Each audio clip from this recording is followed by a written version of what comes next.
86회 황제국 한나라.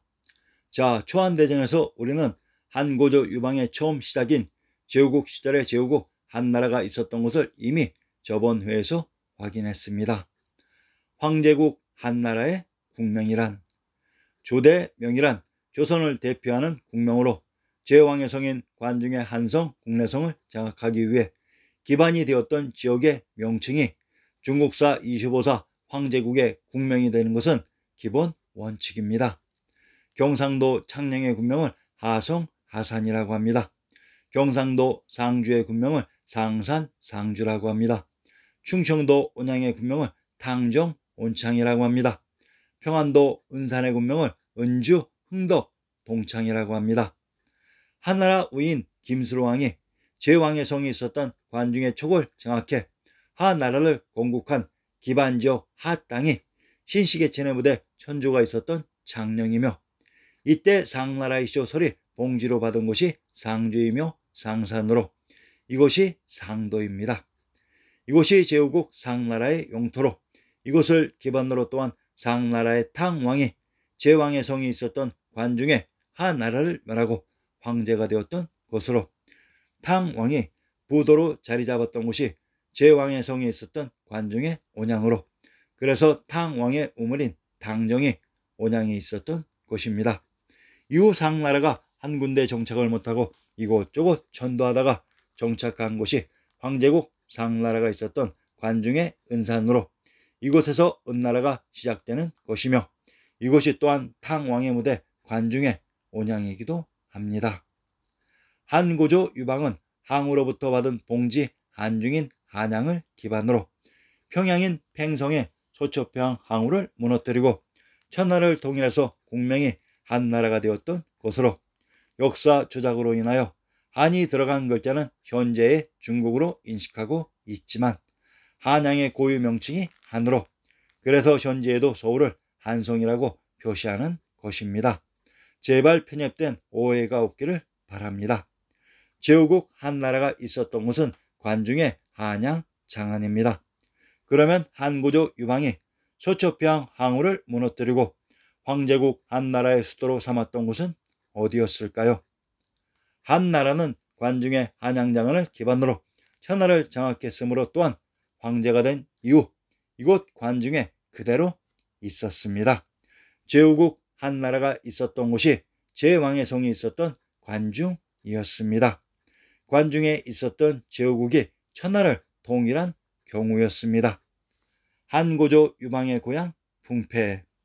한고조 유방의 고향 풍패는 조나라의 태빈 민주 혹은 빈국이다. 태조 이성계의 본관 전주이기도 하다.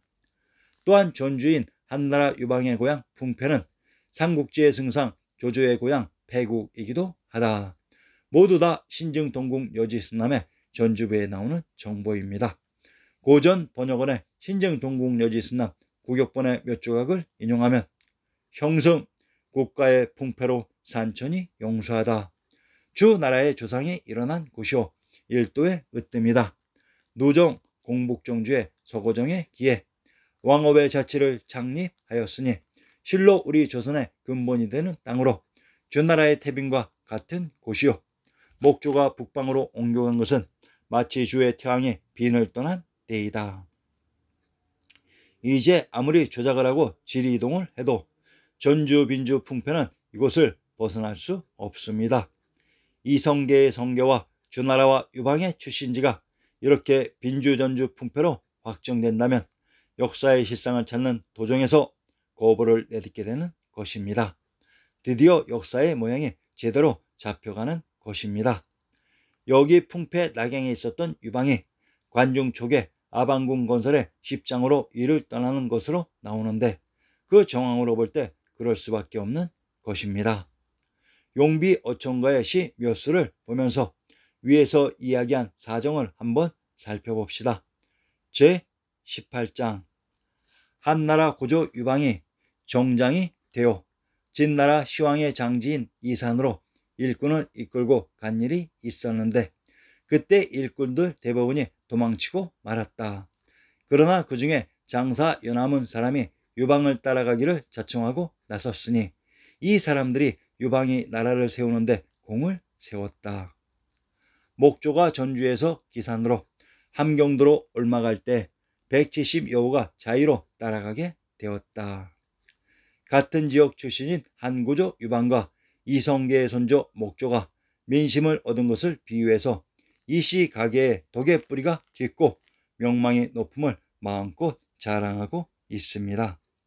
이곳 전주인 고죽국의 풍패가 낙양의 시작이며 이곳 낙양의 제후국 구천에 올나라가 또한 있었습니다. 풍패와 장안. 풍패는 풍과 패의 합성으로 풍지역을 또한 살펴봅시다. 장안은 중국의 고도로 현재 섬서성 송도 서안에 해당한다. 한 왕조의 시기에 장안으로 명명되었는데 이후 전한 북주 수 왕조의 수도였다. 장안의 도시로서의 역사는 주 왕조의 도읍이었다는 풍읍에서 시작되는데 풍경이라고도 불린 풍읍은 문왕 때까지 종실인 주공의 도읍이었다. 무왕이 은왕조의 주왕을 멸망시킨 후 풍수를 사이에 두고 풍읍 맞은편에 있던 헛땅으로 전대했다.